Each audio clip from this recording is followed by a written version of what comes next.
What is up, everybody? It's me, Josh, Relentless Motorsports. Today, you're not going to see my face other than possibly in a reflection.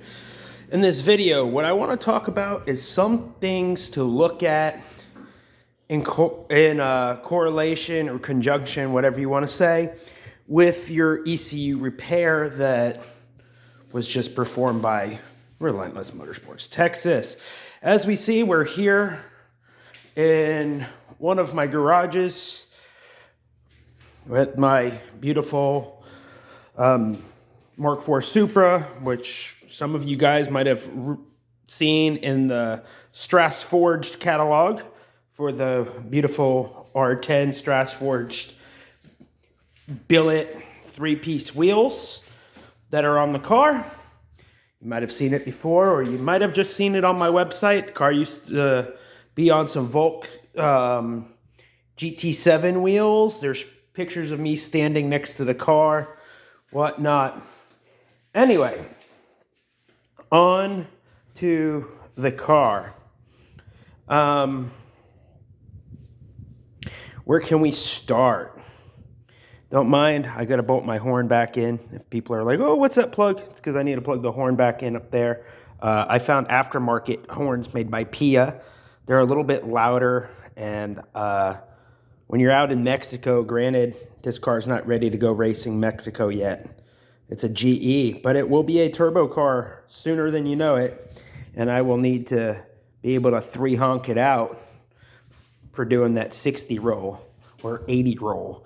Anyway, some things to talk about with doing to check in correlation to getting your ECU rebuilt, because I want to be the first to be honest and tell you getting your ECU rebuilt is not a end-all fix. These cars are 25 plus years old.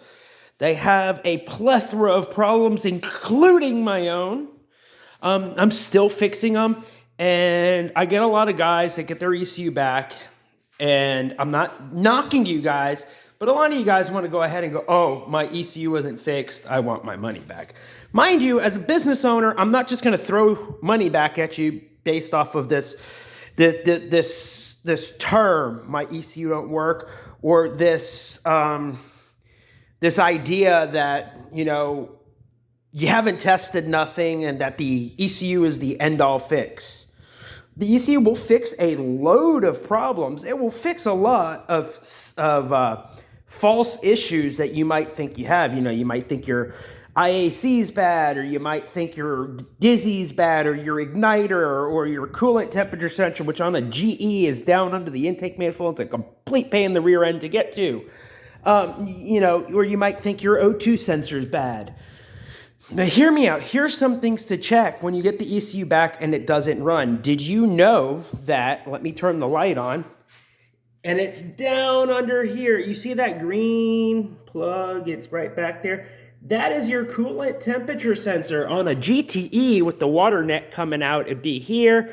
And on a 1UZ V8, it's like up in this area by where the top radiator hose comes out. That is the 2-wire coolant temperature sensor. That sensor there, if it's unplugged, can cause the car to run like complete hammered crap. In most cases, like on a GE, GTE, this I can kind of get the car to run with it unplugged, and it'll run like complete crap. And if you touch the gas, it'll stall. On my GTE swap 93 SC300, which has a 1JZ in it, if you unplug it, the car will start. My SC used to have a 1.5J, long story, in it. Pulled that motor out. Part of it is actually sitting underneath here. I'm not going to discuss that right now. It's a project for another day. You could literally get in the car when it was on stock ECU and crank it, and the car would not start at all. It wouldn't give the car spark. It would fill the motor with fuel. It would prime. The injectors would try to fire, but I'd have no spark. Change the sensor when it was bad, it'd fire right up. These sensors are old. They are just plastic. The plugs fall off of them. They break internally. There's like a little tiny resistor inside of them that goes bad. Nothing lasts forever. Another thing is crank sensor. On a GTE motor, your crank sensor would be down here. You can ohm it out. That could do it. Or your igniter could be. Also, did you know, let's look at this. I have these super, somewhat cool, but a little corny bolts over here. And mind you, this is dirt. I need to still clean this engine bay with the GE in here. I cleaned it up a little bit, but it's nothing to write home about. So, on that, I will say, it's not the prettiest. Plus, my engine bay is getting painted under here. So, give me 1 second. So, on that, we talk about our igniter chip. This is needed to fire that coil, which send that coil right there. My finger's kind of pointing to it. The one right by the air box, which sends spark and power to the Dizzy, the good old distributor. Anyway, now I'm done being stupid. Did you know that on a GTE, it's grounded through the wiring harness and you can literally have the GTE igniter hanging? But on a GE, you notice I have a stainless steel bolt here and an aluminum washer. Aluminum does not conduct electricity very well. This bolt is cinched up against aluminum. The aluminum is touching this bracket and not physically the bolt. You see, I still have a Toyota bolt here, a nice brand new, shiny, nice Toyota bolt. A lot of people are like, dude, you run out of bolts? I did not. This physical bracket, which the igniter is screwed to, completes a ground circuit. This is on the 1UZ as well. If that bracket is not grounded or if it's rusty and shitty looking, it can actually keep your car from starting. If you don't believe me, pull the brackets off of it, wrap that bracket up. Pull the bolts off and wrap that up in a shop rag and just let it stay plugged in. Try to start your car, guaranteed you won't have spark.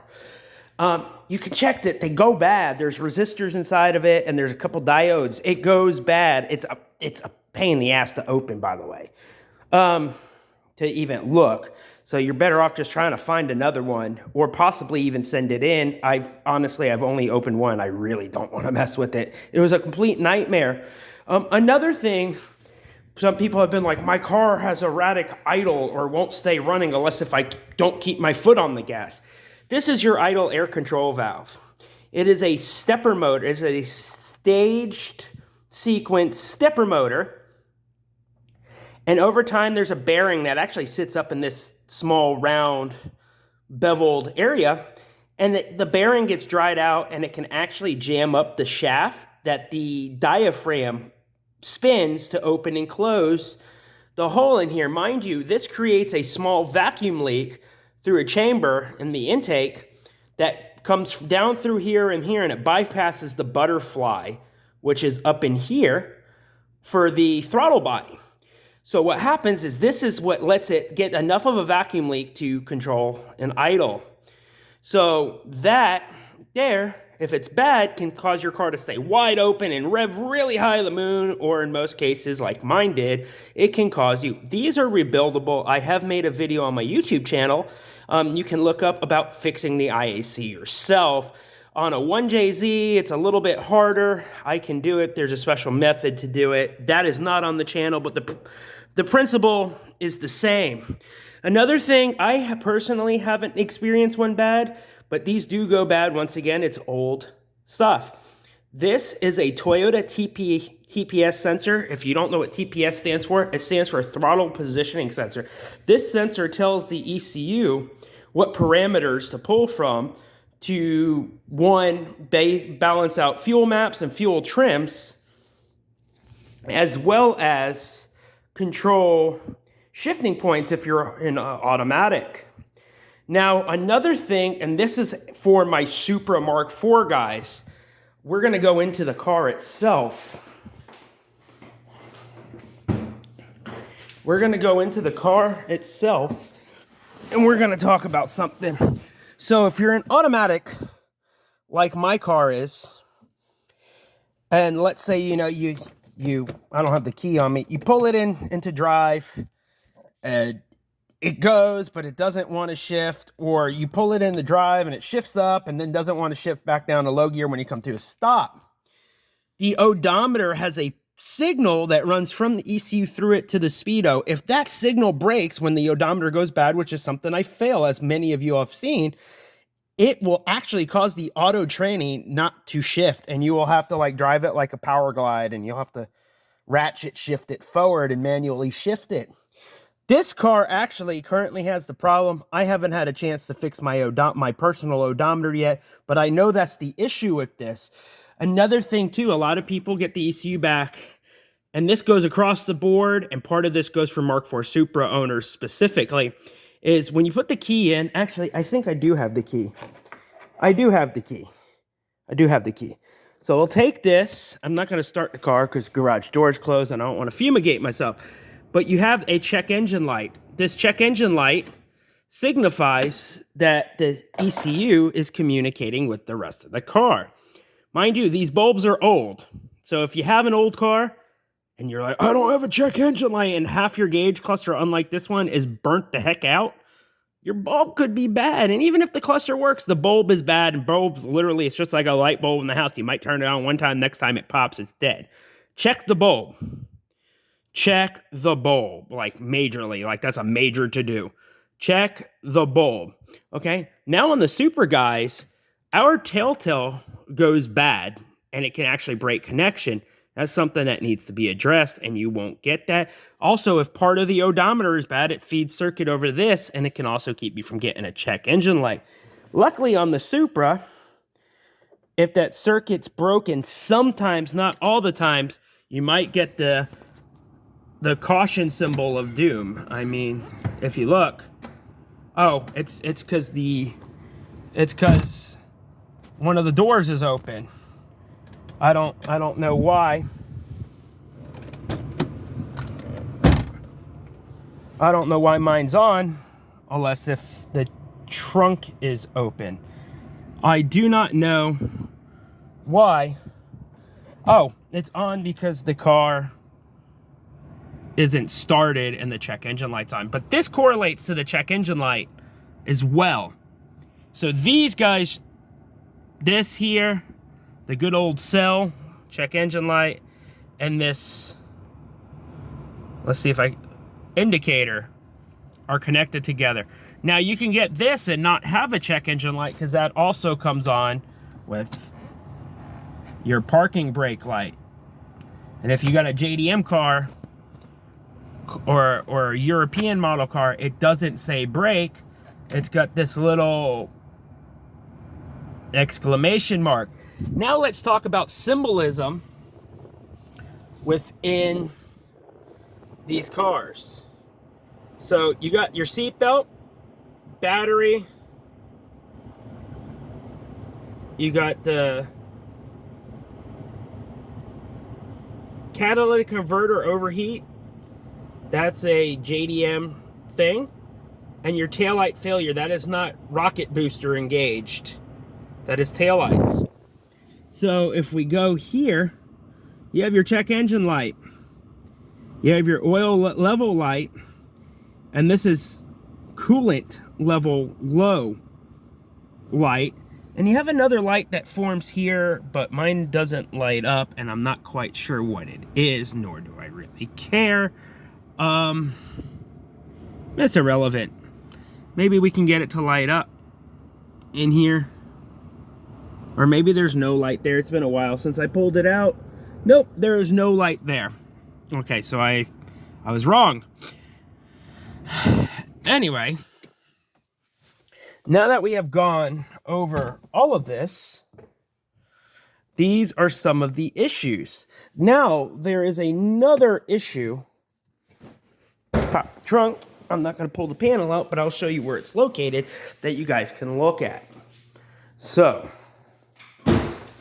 if you want, let's pop our good old trunk cover, turn our little map light on, and put LEDs in this one. There's a module here that is a fuel control module. It switches from 6 volts to 12 volts depending on RPM and throttle percentage load. And what it can do is when that goes bad, it can actually break the EFI signal in the car, and it'll keep your fuel pump from turning on, which will keep your car ultimately immobilized. It'll keep it from running.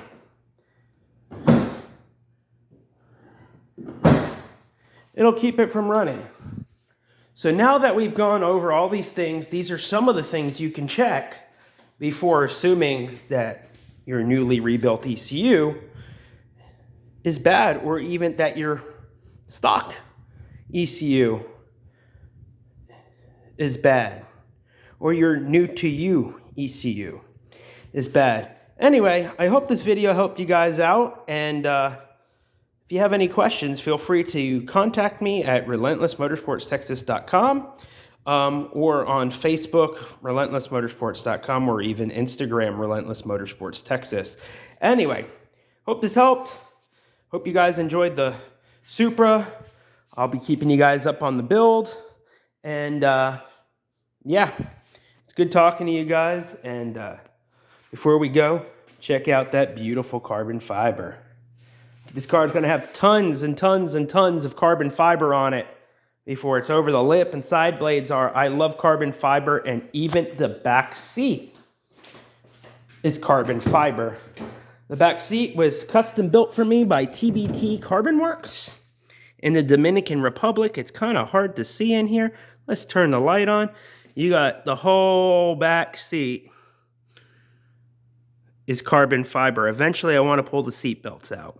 But there you go. Hopefully you like the Supra. I love it. It's been a dream of mine to own this. And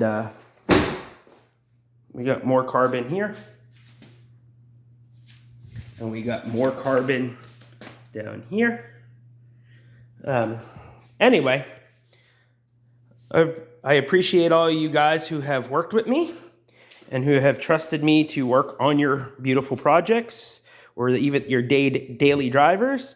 And I hope to hear from you guys soon. Anyway, I'm out. Peace out, guys.